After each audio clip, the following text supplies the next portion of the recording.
a estar forte, porque lembre, não depende de nós, depende dele, do que ele é capaz de fazer. Não está em mim e muito menos em você, está nele. Tudo que nós precisamos. Nós estamos tematicamente falando no ano, né?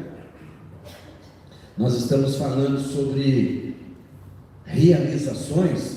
Por algum momento me deu aqui um branco, mas estamos falando sobre realizações. E é impossível nós desenvolvermos algo, concretizarmos algo, realizarmos algo, se a gente não tiver consciência da fonte que nos capacita a isso.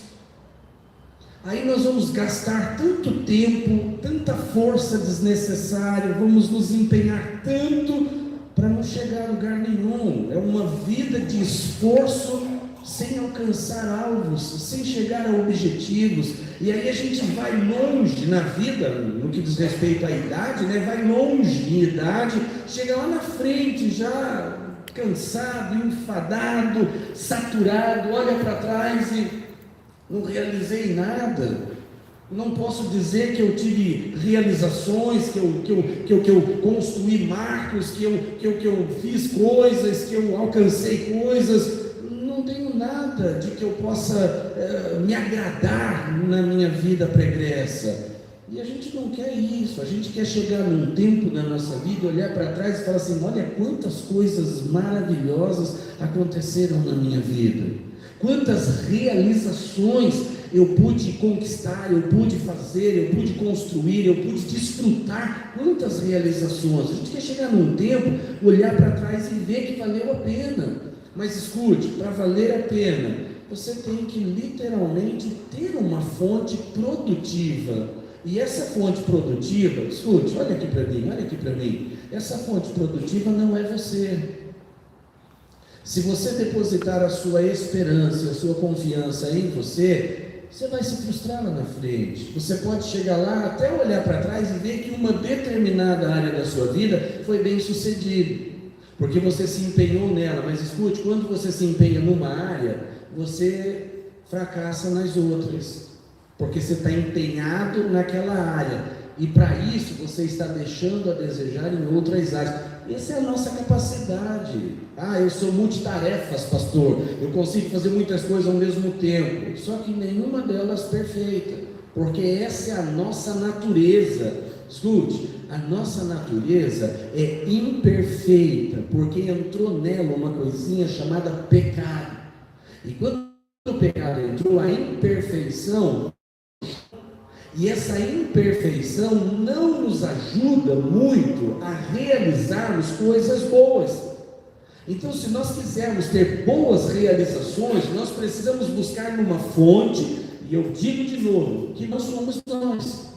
Precisamos nos apoiar numa fonte, precisamos nos apegar a algo que não somos nós. Precisamos nos apegar àquilo que vai literalmente nos ajudar a chegar nessas realizações que nós queremos. Eu sei que você quer ter uma família abençoada, você quer ter uma saúde abençoada, você quer ter uma vida financeira abençoada, você quer ter uma vida abençoada em todas as áreas. Mas em que você está se apegando para isso, para as realizações nessas áreas? Eu frequento uma igreja. Isso não ajuda. Frequentar uma igreja não ajuda, queridos, porque igreja não faz nada na vida de ninguém. Igreja, na verdade, é uma pedra na vida das pessoas, é um tropeço na vida das pessoas. Se a sua expectativa, a sua confiança, a sua esperança está numa igreja, você está ruim, você está acabado. Eu sinto muito em dizer, mas as decepções vão rondar de pertinho em você, e muitas delas vão impregnar em você, porque a igreja não é fonte para realizações positivas na vida de ninguém. Dentro das igrejas nós temos pessoas de índoles diferentes. Nós temos pessoas boas, uma minoria, mas temos pessoas ruins, temos pessoas invejosas, mentirosas, temos pessoas arrogantes, pessoas avaras, mas temos pessoas de todo tipo dentro da igreja. Então, se a gente acha que a igreja vai fazer alguma coisa, e igreja tem a ver com pessoas, nós estamos ruins, Nós não podemos nos agarrar em coisas que não vão nos ajudar a alcançar realizações. Então, no que é que nós temos que nos apegar? Naquele que fez tudo por nós, naquele que se sacrificou por nós, naquele que nos amou incondicionalmente, naquele que se ofereceu em nosso lugar para morrer a nossa morte, aquela que nós merecíamos por conta do pecado que entrou na nossa vida. Ele se ofereceu para morrer em nosso lugar. Então eu diria assim: ninguém ou nada mais importante, ou nada melhor, ou ninguém melhor para nós nos apegarmos do que a Ele, que já demonstrou tamanho amor por nós, tamanho apreço por nós, já demonstrou o quanto Ele nos valoriza. Mas Jesus fez isso pela maioria. Eu sou uma pessoa e Ele fez por mim. Claro que fez. Quando Jesus morreu na cruz, Ele via você, mas eu nem era nascido. É que Jesus é Deus, queridos. Ele não está limitado naquilo que os olhos humanos dele podem revelar. Quando ele veio para esse mundo, o propósito dele era o mundo todo, não algumas pessoas em particular, mas todas as pessoas, daqueles que existiram antes dele, daqueles que existiam no tempo dele e daqueles que viriam a existir depois dele. E aí tem a ver comigo e com você. E quando ele morreu, ele nos via, ele nos substituía no momento da sua morte, e ele tinha consciência disso. Jesus te conhecia, Jesus sabia quem você era, o que você iria fazer, como você iria viver, as suas frustrações, decepções, as suas alegrias, a sua vida ele conhecia plenamente, e foi exatamente por sua causa que ele foi à cruz, que ele se deixou levar para a cruz. Foi por sua causa que ele se rendeu à morte, foi por sua causa que ele permitiu que tudo aquilo acontecesse com ele, porque ele te ama. Então, quando eu penso em ter uma vida melhor, é impossível para mim chegar a uma conclusão positiva se eu pensar separado dele, se eu pensar paralelo a ele, se eu não pensar junto com ele, se eu não pensar nele, fazendo parte dos meus projetos, dos meus planos, eu não consigo pensar numa vida bem sucedida, porque vai depender só de mim. E deixa eu dizer uma coisa para você: aprendi a duras penas que eu não sou capaz. E seria importante você aprender que você não é capaz. Sozinho, nós não somos capazes. A única coisa que a gente é capaz sozinho é de entornar o caldo. Isso a gente é bom. A gente é bom em fazer a coisa dar errado. A gente é bom em complicar. A gente é bom em comprometer. A gente é bom em atrapalhar. A gente é bom em fazer coisa ruim. A gente é bom em fazer coisa ruim. A gente, parece até um paradoxo, né? A gente é bom em fazer coisa ruim. Isso a gente é bom demais. Mas em fazer coisas boas, a gente não é bom. Então a gente precisa de ajuda para fazer coisa boa. E só tem uma pessoa capaz de nos ajudar a fazer coisa boa. Sabe por quê? Porque Ele é bom. Ele é bom. Eu queria que você entendesse isso. O quanto Ele é bom para você. E o quanto você tem que estar firmado nessa verdade na sua vida.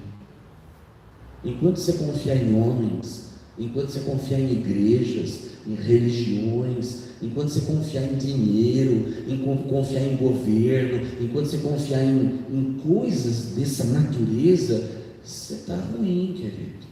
As suas realizações vão ser frustrantes. É boa aqui, mas em contrapartida é ruim ali. E Ele quer que as suas realizações sejam excelentes, que você desfrute de realizações que vão literalmente valer a pena. Aí você chega lá na frente, olha para trás e fala assim: a minha vida valeu a pena por causa daquilo ali. Se só aquilo tivesse acontecido, a minha vida teria valido a pena. Mas não foi só isso que aconteceu. Além disso, ainda tem aquilo outro, isso, ainda tem algo que está prometido para acontecer na frente, que são coisas que vão valer a pena. Sabe, às vezes eu olho para trás e uma das coisas que eu vejo que valeram a pena, tudo bem que já não é mais reunião de casal foi ontem, né? Mas, assim, eu olho para trás e eu vejo algumas coisas que valeram a pena. O que mais valeu a pena na minha vida foi a minha conversão. Isso valeu a pena. Isso, se só isso tivesse acontecido na minha vida e eu já tivesse morrido, teria valido a pena. Mas valeu a pena coisas que Deus fez na minha vida, na vida da minha esposa, na vida do meu filho. Eu olho para trás e vejo o que Ele fez na vida deles e o que fez na vida deles em relação a mim. Eu falo, só isso valeria a pena. Poderia ter passado necessidades e problemas de outras, não, mas isso teria valido a pena. Compensou as frustrações e as decepções que a vida provocou ao longo de toda ela, mas isso valeu a pena. Então Ele quer fazer valer a pena para você, mas você precisa entender isso em relação a Ele. Eu queria que você compreendesse. Quero que você abra sua Bíblia comigo lá em Hebreus. Eu fiz toda uma volta aqui com você.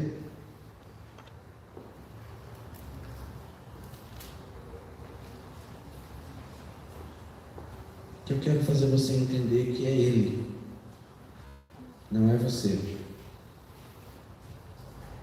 Mas para entender que é Ele, às vezes a gente precisa trabalhar alguns conceitos. Por exemplo, pedi para você abrir em Hebreus. Quero que você fique aí em Hebreus. Quero fazer menção daquilo que Hebreus, aonde eu quero pegar com você, está falando. Porque Hebreus é um livro que faz um paralelo muito forte entre o princípio da lei e o princípio da graça. Hebreus trabalha isso de uma forma muito ampla. E é muito gostoso quando a gente lê Hebreus, porque a revelação que Hebreus nos traz é reconfortante, é gostosa saber que existe uma aliança que Deus fez comigo e com você. E que não é aquela aliança que Deus fez com o povo de Israel. É uma aliança que está estabelecida comigo e com você. Quando a gente pensa na aliança da lei, escute isso, nós voltamos no tempo e encontramos Deus fazendo essa aliança com um povo especificamente, que é o povo judeu. Deus fez uma aliança com o povo judeu. E dentro dessa aliança que Deus fez com o povo judeu, escute, Deus vai ensinar coisas para esse povo num campo físico, e que tem algo espiritual envolvido no que Deus está ensinando, que não é só para o povo judeu, é para todo mundo. Mas é necessário a gente pensar de dentro do que Deus está ensinando, num princípio de lei, para entender o que Deus quer dentro de um princípio de graça. Porque para Deus o que importa não é a ideia da lei, mas a ideia da graça. Porque o que é que nós encontramos na lei? Obrigação. O que é que nós encontramos na graça? Liberdade. Não quero que você confunda liberdade com libertinagem. Liberdade não é para pecar. Liberdade é para viver uma vida boa. Liberdade é para viver uma vida abundante. Liberdade é para viver uma vida na presença de Deus. De qualquer maneira, claro que não. Claro que não. Porque eu não tenho liberdade, muito embora eu possa dizer assim que até exista a ideia de, eu tenho um relacionamento com a minha esposa. E dentro desse relacionamento eu tenho liberdades.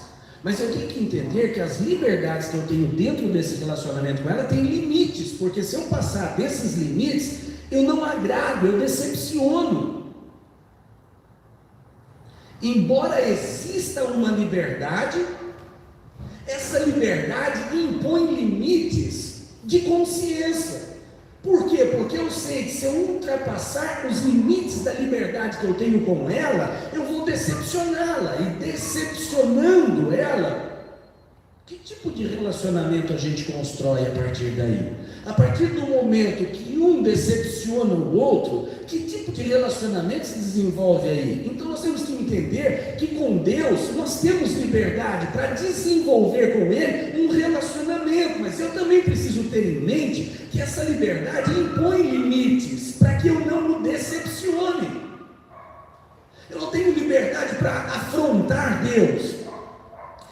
tenho liberdade para agredir Deus, eu não tenho liberdade para, de alguma forma, me rebelar contra Deus, eu não tenho liberdade para fazer do jeito que eu quero, uma vez que eu estou me relacionando com Ele. E é mais ou menos assim: se eu quero agradar, os casais vão entender bem porque estiveram ontem aqui, os que estiveram ontem aqui, mas eu dou um ganchozinho só para que fique mais fácil de compreender. Ontem aqui foi falado sobre amor, sobre linguagens de amor, que cada pessoa tem uma linguagem de amor, e não adianta eu tentar amar ela, se eu não fizer isso na linguagem que ela compreende o amor, seria um esforço desnecessário da minha parte, e eu estaria de alguma forma interpretando a maneira dela de receber o meu amor, como se ela não estivesse gostando, como se ela fosse indiferente, como se não fosse bom para ela o que eu estou fazendo, muito embora é a minha maneira de amá-la, mas a questão é, se eu amo alguém, não pode ser do jeito que eu quero, tem que ser do jeito que ela quer, do contrário eu não estou amando ela, eu estou me amando, compreende isso? Para eu amar a minha esposa, eu preciso saber como é que ela quer ser amada, porque se eu amá-la do jeito que eu quero amá-la, eu não estou amando a ela, eu estou amando a mim mesmo, porque é do meu jeito, é como eu quero, e é óbvio que se for do meu jeito, eu vou feri-la em alguns momentos, eu vou machucá-la em alguns momentos, porque eu estou fazendo para ela o que eu gosto, mas não é o que ela gosta. E no nosso relacionamento com Deus, no que diz respeito ao amor, não é diferente. Tem coisas, escute, que Deus não gosta. Mas como é que a gente vai saber o que Deus não gosta? É uma coisa simples, pergunta para Ele. Como é que eu sei do que ela não gosta? Eu só sei quando eu pergunto para ela. Você gosta disso? Não gosto. Pronto, então eu já sei que aquilo, se eu continuar fazendo, eu estou indo além dos limites da liberdade que eu tenho nesse relacionamento com ela. Aí ela fala assim: não, disso eu gosto. Bom, daí eu posso esbaldar naquilo, por quê? Porque eu sei que ela gosta. E com Deus é a mesma coisa, tem coisas que Deus não gosta. E se eu fizer o que Ele não gosta, eu não estou sendo bem sucedido no meu relacionamento com Ele. Uma coisa interessante, Deus, escute isso, preste atenção, nunca vai fazer o que você não gosta.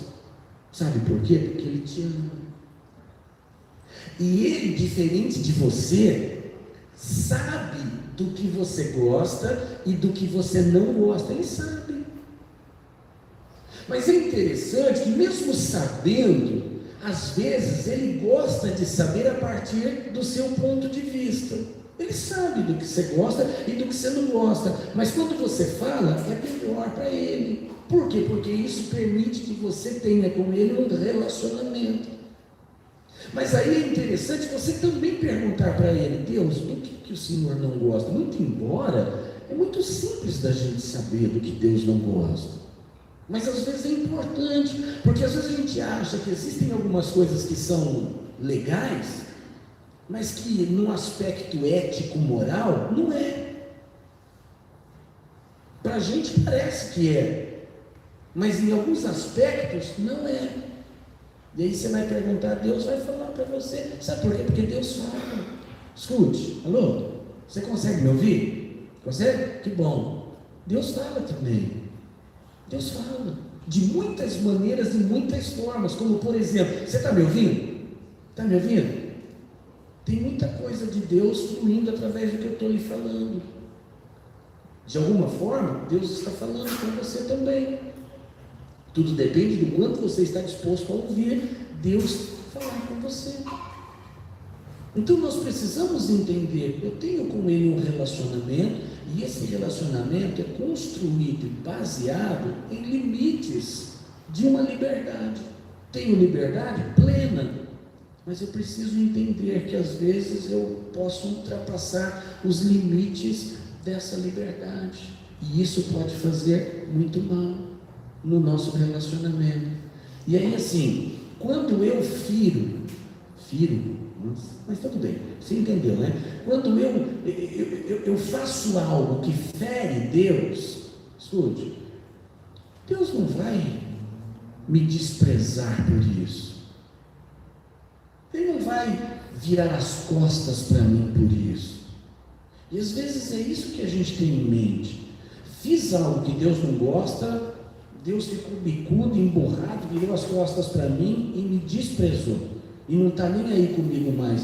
Queridos, se ele fizesse isso, a gente iria começar a refletir assim: que tipo de amor é o que Deus tem por nós? Mas escute, a Bíblia fala sobre o amor de Deus, ela fala que o amor dele por nós, alguém arrisca dizer como é o amor de Deus por nós? Como? Infinito. Vamos ampliar o leque aí. Como? Incondicional. Agora, uma palavra bonita até, fala assim, incondicional. Fala. Olha que palavra bonita de se pronunciar, incondicional. Mas a pergunta que vem agora é: o que significa incondicional?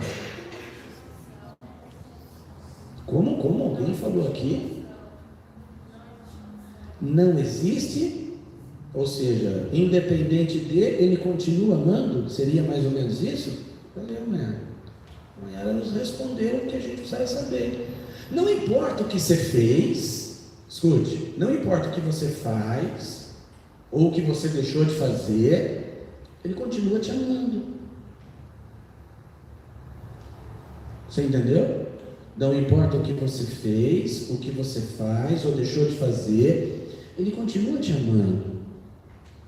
Mas então ele continua me amando e eu posso continuar fazendo? Não, porque você está indo além do limite desse relacionamento.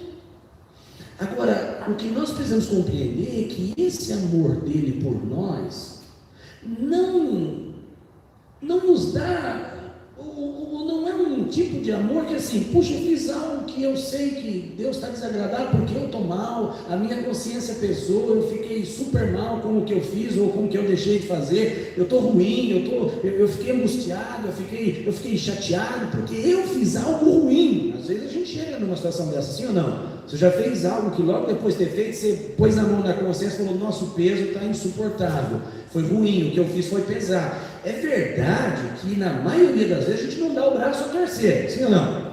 Fiz algo com a minha esposa e aí a minha consciência pesou e ela vem falar comigo, mas eu não posso perder a minha postura. Não, mas não foi bem assim, eu fiz isso por causa disso, por causa daquilo. Ou seja, eu sei que eu estou errado, difícil é reconhecer e confessar. Mas a questão é que às vezes a gente chega à conclusão de que fez uma besteira gigante, e aí a gente começa a ter aquele peso de consciência, e a gente sabe que isso de alguma forma feriu Deus no que a gente fez,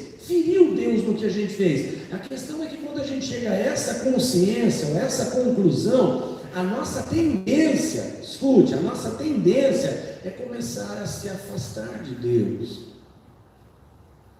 A nossa tendência é ir criando uma distância de Deus, e é uma distância progressiva, não é uma coisa que acontece da noite para o dia. Eu fiz algo errado, eu tomei consciência, eu tenho a consciência de que Deus está bravo comigo, ou gerou em mim essa consciência, e eu já estou longe dele. Não, eu vou me afastando dele. É como às vezes a gente faz alguma coisa contra uma pessoa, e depois a gente fica cortando volta dela. Já aconteceu isso com você? Você tem que cortar a volta de alguém porque você sabe que a pessoa está brava com você porque você fez alguma coisa que não foi legal com ela? Já aconteceu isso com você? Mas então tá, eu sei que isso ninguém faz isso aqui, mas já aconteceu de você perceber que tem pessoas cortando volta de você porque aquela pessoa fez algo contra você e ela sabe que você não gostou, que ela fez aquilo, e quando você chega no lugar ela sai porque você chegou, a sua presença incomoda ela. Já acontece assim? Desse jeito acontece bastante, né? Assim a gente sempre tem alguém que feriu a gente e que corta a volta. A gente não fere ninguém, a gente na verdade sempre é ferido, não fere, mas às vezes a gente tem essa consciência em relação a Deus, e aí a gente fala: poxa, eu feri Deus, e aí você começa a perder o ânimo de orar, você começa a perder o ânimo de ler a Bíblia, você começa a perder o ânimo de vir para a igreja. Aí vir para a igreja fica pesado, orar fica pesado, ler a Bíblia fica pesado, relacionar-se com as pessoas que estão mais firmes espiritualmente começa a ficar meio desagradável. Por quê? Porque essas pessoas só falam coisas que parece que vêm contra. Essas pessoas parecem que se tornam inconvenientes, porque tudo que elas começam a falar para a gente fere a gente. porque vem de encontro àquilo que a gente fez de errado. Ou seja, puxa vida, quem foi que falou para essa pessoa que eu fiz isso? Eu fiz isso, mas é uma coisa que eu fiz, só eu e Deus sabemos. Mas essa pessoa abre a boca para falar, ela fala coisa que literalmente me escracha, me escancara, me deixa mal. Então até falar com essa pessoa, também não quero mais falar com ela, começa a fugir até de pessoas que são usadas por Deus. Começamos a fugir de Deus, começamos a fugir das coisas de Deus e começamos a fugir das pessoas que também estão bem com Deus. E começamos a nos distanciar. E às vezes essa fuga se dá dentro. Alô? Essa fuga se dá dentro da igreja. Dentro da igreja, estamos fugindo de Deus. Isso porque a gente acha que Deus está bravo com a gente. É aquela mentalidade de criança. Eu lembro quando eu era criança e eu fazia alguma coisa ruim, eu sabia que quando eu chegasse em casa, a minha mãe ia pegar a gente de vara. No caso eu, né? Porque eu sou mais novo 5 anos do meu próximo irmão, né? Então estou numa distância grande. Quando eu fazia besteira, apanhava. Quando eles faziam, eles apanhavam, enfim. Mas a minha mãe não deixava passar, era com a vara e batia, e era aquela coisa daquela época, né? Há 40 e tantos anos, 50 anos atrás, 50 é minha idade total, há 45, 46 anos atrás era assim que funcionava, 43 era assim que funcionava, 48 era assim que a coisa pegava. Então eu fazia uma coisa errada, eu ficava enrolando para voltar para casa, porque eu sabia que na hora que eu chegasse em casa, a vara ia literalmente marcar. E às vezes a gente vem com essa mentalidade com Deus. Fez a coisa errada e fica. Na hora que eu e Deus, a gente nos encontrar, Deus vai me punir. Deus vai me castigar. E aí a gente começa assim, qualquer coisa que der errado na nossa vida, a gente fala assim, ah lá, tá vendo? Deus não está deixando passar. Ah lá, Deus está fazendo o que Ele faz de bem. Como se o prazer dele fosse punir você. Queridos, alguém que morreu por você, por causa do seu erro, escute, Ele não te puniu, Ele morreu por você. Diferente. Ele poderia ter te punido, mas Ele escolheu morrer por você. É mais ou menos assim, o seu erro era cabível uma punição. O seu erro cabia bem uma punição. E Ele poderia punir você pelo seu erro. Mas sabe qual foi a escolha dele? Ser punido no seu lugar. Essa foi a escolha dele. Nossa, eu fico pensando se minha mãe fizesse isso. Eu errava e ela apanhava. Não acontecia, não rolava desse jeito. Eu errava e ela apanhava, era eu mesmo. Isso porque a justiça dela dava esse entendimento para ela, mas a justiça de Deus é diferente da nossa. E na justiça dele, o que foi que ele viu? Eles erraram, mas eu vou pagar o preço por eles. E aí ele vai e recebe a punição no nosso lugar. Isso, escute, isso revela amor incondicional. Não foi imposta uma condição, olha, eu te amo, mas não faça isso. Eu te amo, mas não faça aquilo. Eu te amo, mas presta atenção, porque se assim acontecer, eu deixo de amar você. Deus nunca disse isso, Ele sempre disse que nos ama incondicionalmente. Então quando eu falho, a tendência é a minha falha me afastar de Deus. Mas escute o que é que Deus quer. Quando você falha, que você se volte para Ele. É isso que Ele quer. Quando você erra, você se volta para Ele. Sabe por quê? Porque quando você se volta para Ele, o diabo faz você pensar que voltando-se para Ele, você vai ser punido. Mas olha o que Deus quer que você pense. Se você falhar e se voltar para Ele, Ele vai demonstrar amor por você. E escute, demonstrando amor por você, ajuda você a manter-se mais firme e sem errar. Então, vamos pensar assim, eu começo a ser diferente eu começo a receber o amor dele, e esse amor começa a transformar a minha vida. diferente do que na igreja a gente tem de alguma forma feito, errei, fujo de Deus. Não, eu erro, eu me volto para Ele. Aí eu volto aqui e quero que você entenda comigo lá no começo, quando Deus começa a trabalhar com o povo de Israel por causa do erro. Por causa do erro. Deus estabelece algumas leis, alguns critérios que deveriam ser observados. E eu quero falar com você sobre a lei do sacrifício pelo pecado. Em Levítico, em Número, em Deuteronômio, que repete-se muito as leis, vai falar sobre isso. Então eu não vou abrir lá, mas eu queria que você entendesse. A coisa acontecia de uma forma muito interessante. O homem ou a mulher, quando falhava, o que é que eles deveriam fazer? Pecou, então eles tinham que pegar lá um cordeirinho, um animalzinho. Esse animalzinho tinha algumas características, e esse animalzinho era levado pelo pecador à presença de um sacerdote, que ficava no tabernáculo, que ficava lá no lugar, no templo, onde eles tinham a consciência da presença de Deus, ou seja, Deus estava presente ali. Então eles pegavam esse animalzinho e iam com esse animalzinho até a presença do sacerdote. O sacerdote era um representante de Deus entre os homens. Escute isso, é importante para você. Era um representante de Deus entre os homens. Quando o pecador chegava com um animalzinho ali na frente do sacerdote, algumas coisas aconteciam. A primeira coisa que acontecia era a averiguação, a avaliação do sacrifício. O sacerdote não estava preocupado com a condição do pecador. O sacerdote estava preocupado com a condição do cordeiro, do sacrifício que iria morrer naquele momento, por causa do pecado. Então escute, o pecado não gerava uma responsabilidade, preste atenção para você não interpretar errado, interpretar mal. O pecado não gerava uma responsabilidade sobre o pecador, gerava uma responsabilidade sobre o sacrifício que iria ser oferecido no lugar do pecador.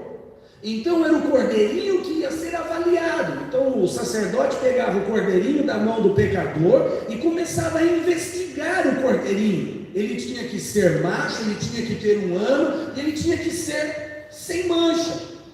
E aí o sacerdote iria investigar as características, as qualificações do cordeiro, não do pecador. O sacerdote nem olhava para o pecador. A função dele, o propósito dele ali, era investigar o sacrifício, não o pecador. Então ele investigava o sacrifício, o que ia ser sacrificado, o cordeiro, e depois de ter investigado o cordeiro, aí ele dizia, foi aprovado o seu sacrifício.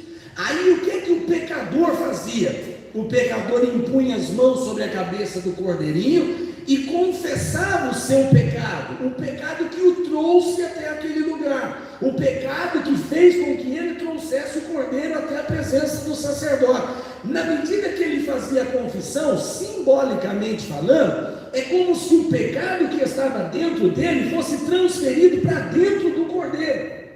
E depois de o pecado ter sido transferido para dentro do cordeiro, escute, o pecador, não o sacerdote, matava o cordeiro. O pecador matava o cordeiro. E o sangue do cordeiro era aspergido sobre o pecador e sobre o altar do holocausto, o altar onde o cordeiro ia ser queimado. E aí a ideia era, na medida que o sangue era aspergido sobre o pecador, aquele sangue cobria o pecado, de maneira que o pecador saía dali limpo aos olhos de Deus. A ideia não estava sobre o pecador, a ideia estava sobre o cordeiro. É isso que nós precisamos entender, porque quando Jesus se permitiu morrer na cruz, ele foi o cordeiro que nos representou na morte. E aí é uma coisa interessante, não é sobre você, não está em você, não é com você a questão é com o pecado. Mas para que o pecado seja literalmente desfeito, o sacrifício, o cordeiro tem que ser perfeito. Agora, escute aqui, não existe alguém ou alguma coisa. Então, aos olhos de Deus, preste atenção, o sacrifício foi aprovado. O sacrifício era perfeito. Agora, diferente do cordeiro do Antigo Testamento, que ele não era voluntário naquilo que iria fazer, ou seja, o homem pecador não chegava no rebanho e falava para o cordeiro assim: irmão, você é o cordeiro macho de 1 ano, branquinho, está perfeito, está bonitinho, e eu cometi uma falta, eu fiz umas besteiras aí que eu não devia ter feito, e eu queria saber se você quer morrer no meu lugar. Eu queria saber se você está disposto a ser degolado no meu lugar, porque pela lei, eu é que deveria ser degolado, mas existe essa tangência, existe essa possibilidade da substituição. Alguém tem que morrer porque um pecado foi cometido, e Deus permitiu que alguém morresse no meu lugar, e Ele qualificou, ou Ele especificou, você. Eu queria saber se você está disposto a ir comigo lá na frente do sacerdote. Eu vou passar a navalha no seu pescoço. E aí o cordeirinho ia dizer assim: claro, claro, eu vou. Você acha que o cordeiro iria? Ele não era voluntário. O cara chegava lá no meio daquele rebanho: esse aqui é de 1 ano, deixa eu ver, ele está bonito, vem aqui. Abraçava o cordeirinho sem o consentimento dele.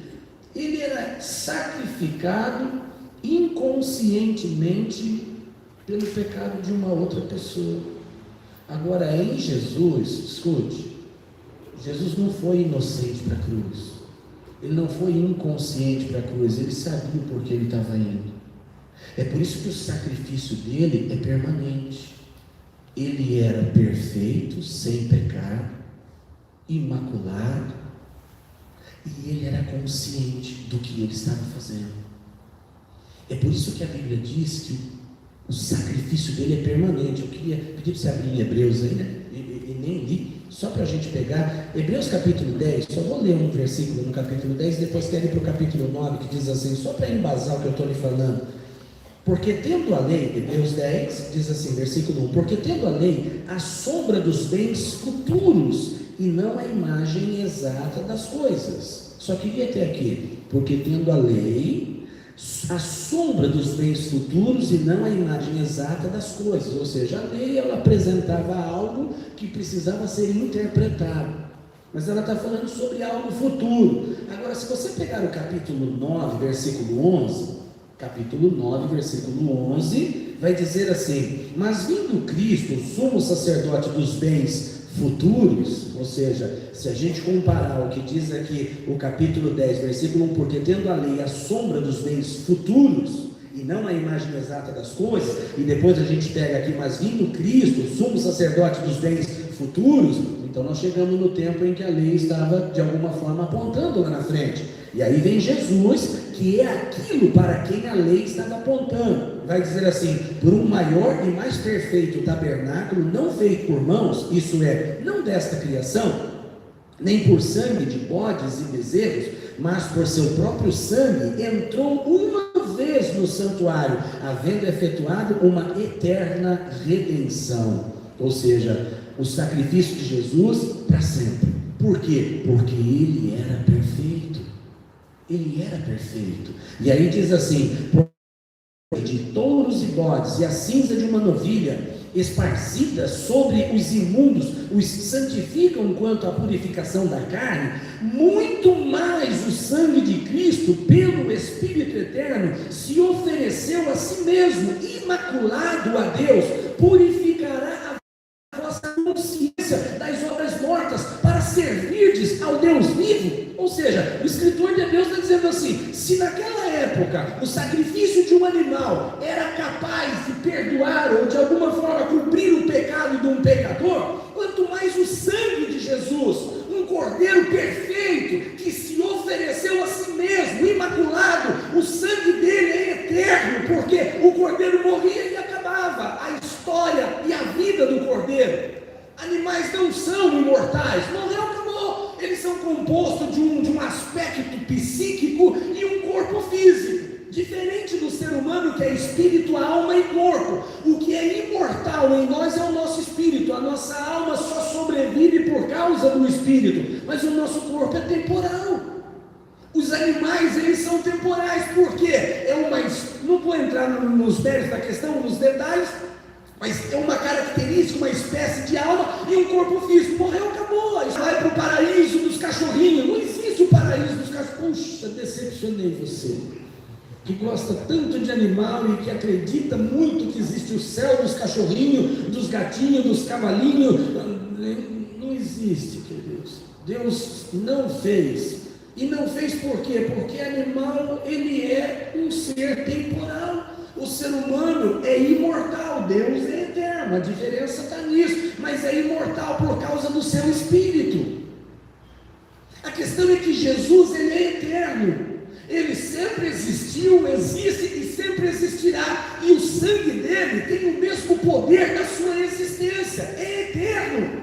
Por isso que o sacrifício que Jesus fez na cruz é permanente. Tanto no passado, quanto no presente dele, quanto no futuro dele. Que tem a ver com a nossa existência. E com todos aqueles que ainda virão a existir. O perdão, ou melhor, o sangue de Jesus sendo vertido naquele sacrifício que ele se submeteu, foi para literalmente nos perdoar, nos limpar, nos purificar perfeitamente. Alô? Não é um perdão permanente, um perdão temporário, um perdão daquilo que já foi e daquilo que ainda vai ser. Não há perdão, não, o perdão dele é permanente. E aí tem aquilo que eu estou frisando ou embutindo de alguma forma para que você entenda. Não tem a ver comigo e nem com você. Deus não olha para mim e nem para você. Olhou para o sacrifício, olhou para Jesus, olhou para aquilo que ele era capaz de oferecer, para aquilo que ele tinha em si. Por isso que eu friso muito esse versículo, porque esse versículo tem entrado no meu coração de um jeito tão gostoso. 2 Coríntios 5:21, aquele que não conheceu o pecado, o fez pecado por nós, para que nele fôssemos feitos justiça de Deus. Alô, escuta, o que você é, não é um pecador, você é a justiça de Deus, porque é isso que a palavra diz, que você é. Agora, se você quiser aceitar algo diferente disso, isso é com você. Se você quiser aceitar algo diferente daquilo que Deus vê em você, é com você, mas isso com certeza não vai ser bom para você. Se você aceitar que você é um pobre miserável, se você aceitar que você é um mero ser humano, pecador, incapaz, frustrado, decepcionado, angustiado, amargurado, abatido, decepcionado, isso é com você. E Deus respeita o seu livre-arbítrio, o seu direito de escolher o que você quer ser. Agora, Ele te dá a opção de você ser uma pessoa diferente. Como, pastor? Você ser a justiça de Deus aqui na terra. Por quê? Porque aquele que não era e nunca foi injusto, aceitou ser injusto no seu lugar. Alô?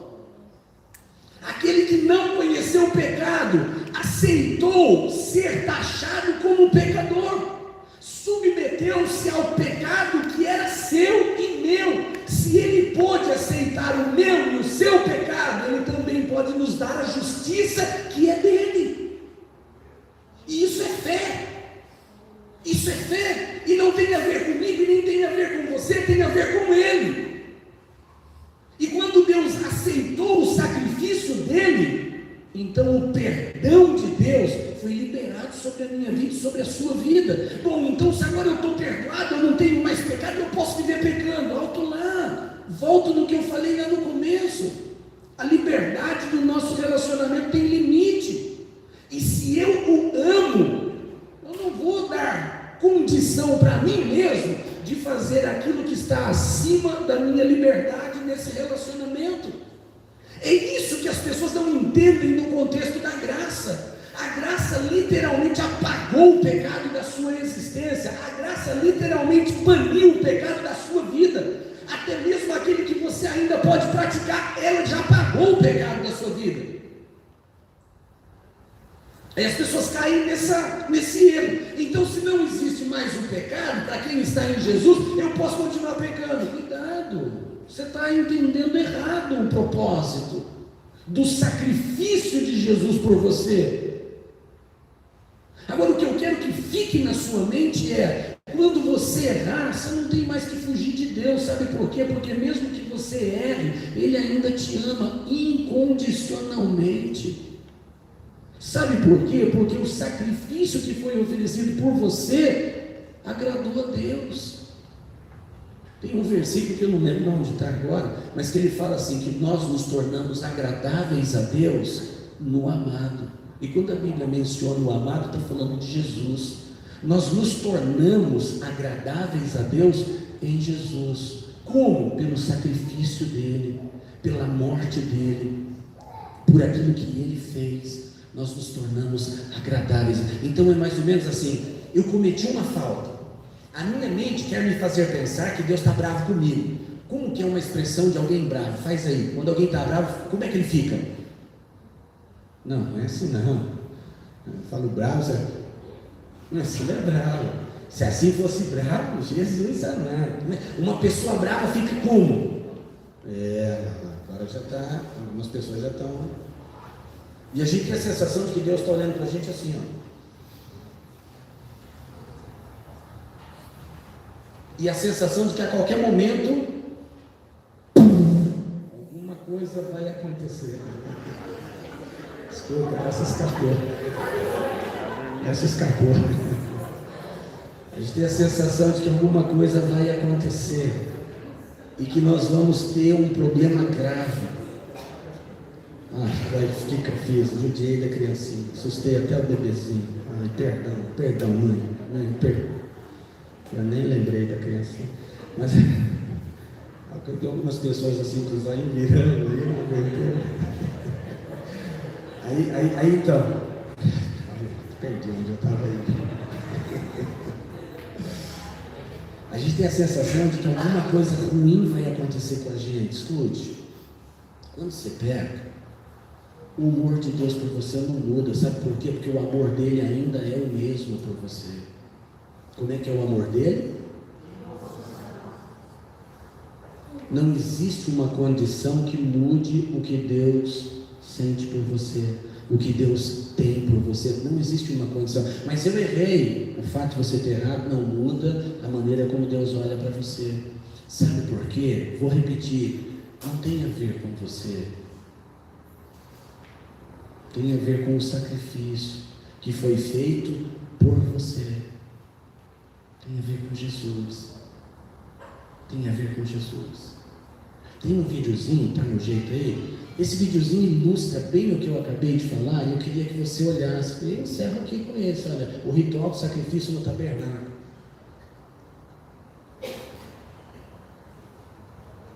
Tom Fred, desculpa aí. Olha que coisa legal, você quer ver? Lá vinha o pecador trazendo o seu sacrifício, apresentava lá o seu sacrifício ao sacerdote. O pecador traz o cordeiro e o sacerdote o examina. Aí presta atenção, o sacerdote não vai olhar para o pecador, não tem a ver com o pecador. E é isso que às vezes inculca a gente acha que é a gente que está. O sacerdote examina não o pecador, mas o cordeiro. A questão é o sacrifício que vai ser feito. Tendo sido aprovado o sacrifício, tudo que eu falei para você, agora o pecador impõe as mãos sobre o sacrifício e faz a transferência do pecado. É como se o pecado do pecador fosse projetada para dentro do cordeiro. Por isso que Jesus na cruz foi tido como pecador. Não precisa pôr o som não. Agora é o pecador que vai fazer a morte, que vai provocar a morte. O cordeiro é imolado pelo próprio pecador. Não é o sacerdote que sacrifica o cordeiro. O sacerdote vai desenvolver todo o processo do ritual ali, dissolvendo o sacrifício no fogo. E é assim que é. Deus fez Jesus passar pelo fogo. E uma vez tendo Jesus passado pelo fogo, o pecado que estava sobre ele, agora o homem, na verdade, recebe a justiça de Deus, o perdão de Deus. E ele tem a oportunidade, a liberdade de viver uma vida diferente. É esse tipo de vida, é essa mentalidade, nesse tipo de vida, que vai permitir que você, literalmente, desenvolva as suas realizações, querido. Enquanto você tiver consciência de pecado, enquanto você tiver consciência de erro, de falha, de ser uma pessoa ruim, de ser uma pessoa desagradável, que Deus está bravo com você, que Deus está querendo te punir, que Deus está te castigando, que a enfermidade que está assolando seu corpo é Deus que está colocando, que o problema financeiro pelo qual você está passando é Deus te corrigindo, é Deus tratando sua vida. Enquanto você tiver essa mentalidade de pecado, você vai viver à mercê do pecado, sob a influência do pecado, sendo manipulado pelo pecado. Mas na hora que você tiver a consciência daquilo que Jesus fez por você, e Jesus fez o que por você? Ele redimiu você. Redimir significa comprar de volta. E quando Ele te comprou de volta, Ele te purificou. Alô?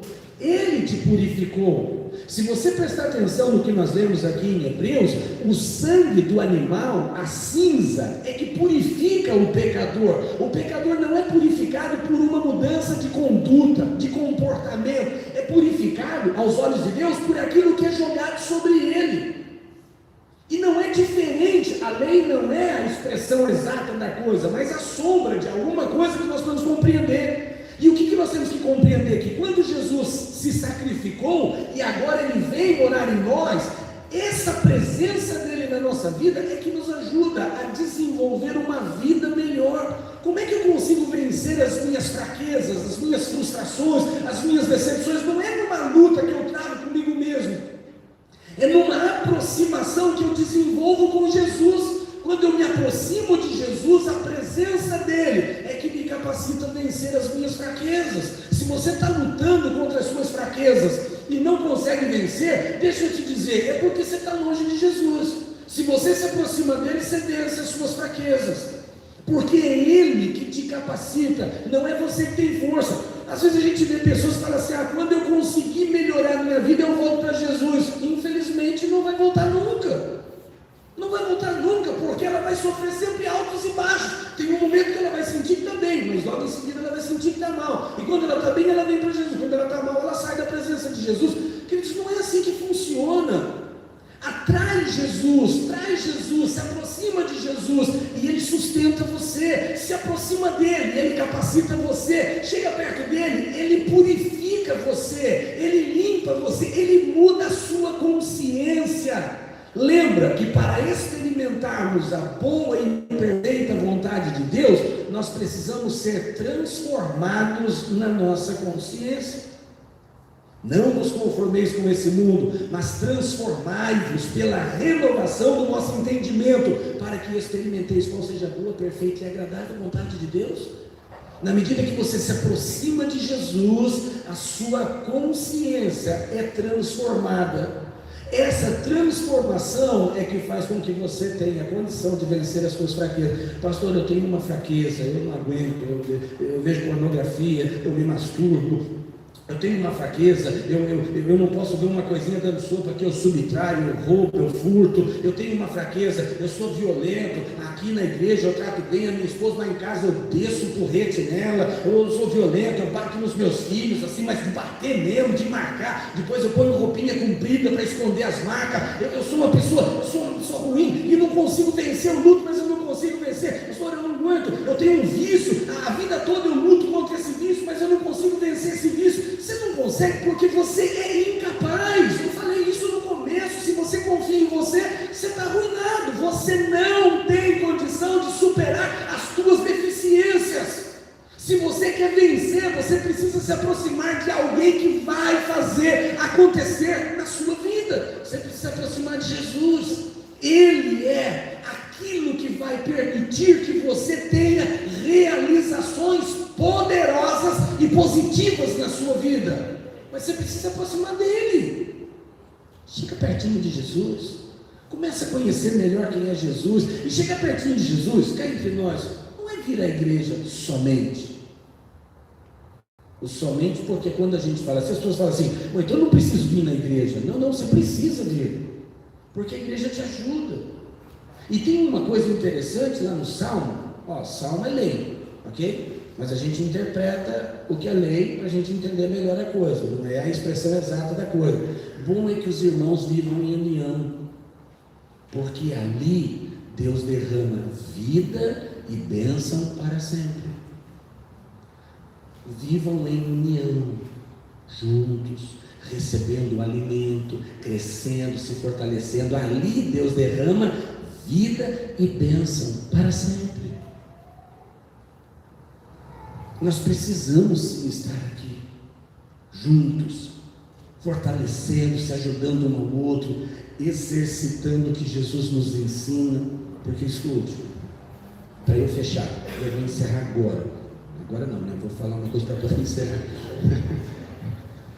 Para eu fechar aqui, quando você começa a se aproximar de Jesus, sabe o que é que Jesus vai ensinar você? Que vai ajudar você a vencer as suas fraquezas? Porque assim, Deus nunca vai pedir para você abandonar alguma coisa para começar outra. Ele sempre vai pedir para você agregar alguma coisa sobre aquilo que já existe. Se você olhar na Bíblia, não existe a ideia do abandona isso para começar aquilo. Não. Ele vai pedir para agregar, salvo algumas exceções, isso não é bem uma regra, mas ele sempre vai pedir para você agregar. E aí assim, você tem uma fraqueza, você precisa agregar o quê? Conhecimento novo. E o conhecimento novo é a sua fraqueza vai ser superada com a presença de Jesus. Porque Jesus vai direcionar você a fazer outras coisas. Sabe o que é que Jesus vai ensinar você a fazer? Amar. Porque o amor é a essência de Jesus. E aí quando você começar a aprender a amar, você vai começar a superar as suas fraquezas. Escute, enquanto você não começar a aprender a amar, você sempre vai viver subjugado pelas suas fraquezas. Por isso, estar na igreja não muda ninguém. Alô? Estar na igreja não muda ninguém. Tem gente que tem 20 anos na igreja e ainda está fazendo coisa errada. 20 anos, 30, 40, 50 anos na igreja e ainda faz coisa errada, ainda está debaixo de vício, ainda está debaixo de violência, ainda está debaixo de, enfim, tanta coisa ruim, porque a igreja não muda ninguém. O que muda as pessoas é,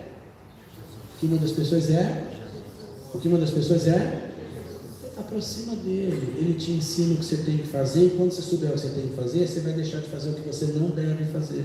Alô? Não tem esforço nisso, é aprendizado novo, não tem sacrifício. Nossa, eu estou sacrificando para deixar esse problema da minha vida. Não tem sacrifício, é aprendizado novo.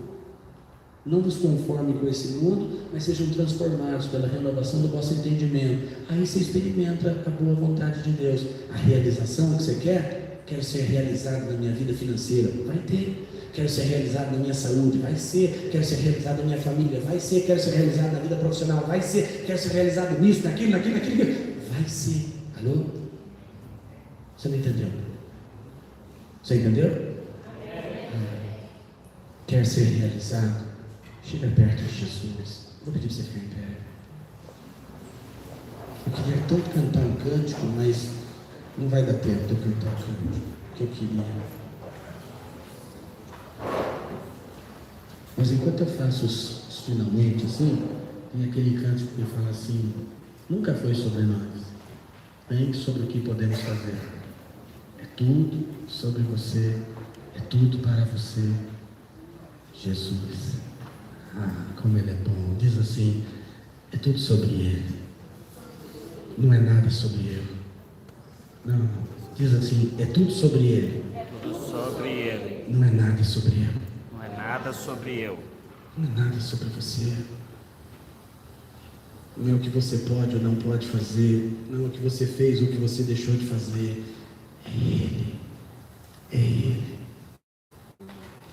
Ele morreu por você. Ele se sacrificou por você, para que você tivesse o direito de ter uma vida abençoada, para que você tivesse o direito de ter uma vida realizada. Você precisa entender isso.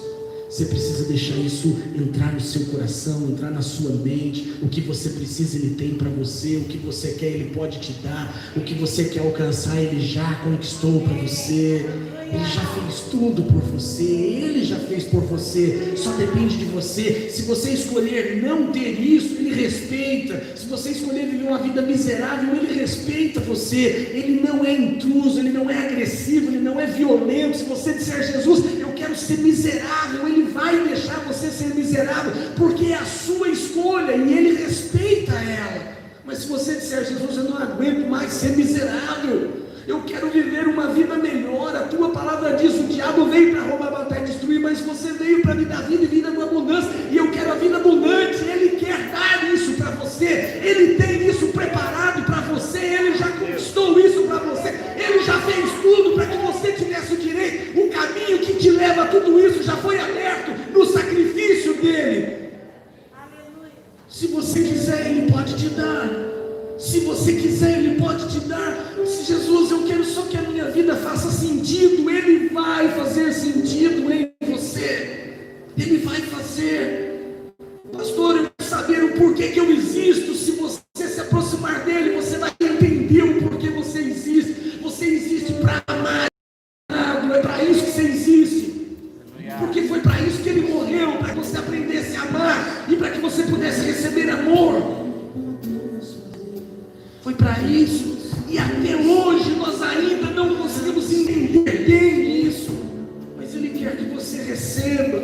Não, às vezes a gente fica esperando aprender para fazer. Faz o que Ele te pede. Aleluia. Tudo sobre você, tudo para você, Jesus. Não, nunca foi sobre nós, nem sobre o que podemos fazer. É tudo sobre você, tudo para você, Jesus. Porque dele, para Ele são todas as coisas. Para eu encerrar, enquanto eles estão adorando a Deus com esse cântico, se você quer mais de Jesus, se aproximar um pouco mais dele, receber essa vida capaz de ter essas realizações, eu queria desafiar você, sai do seu lugar, vem aqui à frente, eu quero orar por você para a gente encerrar. Sai do seu lugar, vem aqui à frente, eu quero mais, eu quero essa vida que Jesus tem para mim, eu quero aquilo que Ele conquistou na cruz, eu quero ter essa proximidade, eu quero ter a minha mente renovada. Eu sei que Ele foi um sacrifício aceito pelo Pai, por causa dele eu também sou agradável aos olhos de Deus. Não importa o que eu fiz, não importa o que eu deixei de fazer, Deus me ama incondicionalmente. E quando eu erro, eu posso entrar na presença de Deus, e Ele não está me esperando para me punir, Ele não está me esperando para me castigar, Ele não está me esperando para me bater, Ele está me esperando para me amar, porque o amor é que transforma, o amor é que muda, o amor é que faz a diferença. Aleluia, aleluia. Oh, glorificado seja o teu nome, Jesus. Eu quero te agradecer, Senhor, por essa palavra. Eu te agradecer, ó Deus, porque eu creio que a tua palavra, como uma flecha, ó Pai, ela atingiu alvos, ela acertou, ó Deus, o centro de corações. E eu creio que essa palavra vai mudar muitas coisas na vida de pessoas aqui nessa noite. E eu quero pedir a Deus que o inimigo não tenha poder de subtrair, de roubar, ou mesmo de contaminar a palavra na vida dessas pessoas, mas que esta palavra possa fazer a diferença no viver de cada um. Abençoa, Senhor, os teus filhos, que essas realizações que os teus filhos tanto desejam, que eles literalmente conquistem cada uma delas no Senhor, estando no Senhor, entendendo tudo aquilo que o Senhor fez por cada um deles. Abençoa, Pai. Abençoa esse teu filho, abençoa esta tua filha. Obrigado pelo teu perdão, obrigado pelo teu amor, obrigado por tudo que o Senhor já fez por nós. Abre os olhos do entendimento. Permita a Deus que a verdade venha fazer parte da vida de cada uma dessas pessoas. Aleluia. Eu te louvo, Senhor. Eu te agradeço. Abençoa a semana dos teus filhos. Que os teus filhos tenham uma semana abençoada. Que os teus filhos tenham uma semana cheia de oportunidades. Que no decorrer dessa semana o seu amor fique cada vez mais nítido, cada vez mais amplo na consciência dos teus filhos. Obrigado, Jesus. Leva-nos de volta para os nossos lares. Dá-nos a tua proteção ao sairmos daqui. Nós te louvamos e te bendizemos. Obrigado, Deus. No nome de Jesus, teu Filho. Amém. E glória a Jesus. Amém. No decorrer dessa semana, cante mais esse cântico. Nunca foi sobre nós. É tudo por Ele. É tudo dele. Amém, queridos? Quero que você faça uma coisa nesse momento. Se você tivesse deixado Jesus falar um pouquinho além do que eu estou falando, Ele iria dizer para você assim: demonstre amor. Isso te fortalece. Demonstre amor. Aí eu vou pedir para você, antes de você sair, demonstre amor por algumas pessoas. Dê um abraço forte e diz para ela assim: eu te amo em Cristo Jesus. Cumprimente seu irmão na paz do Senhor.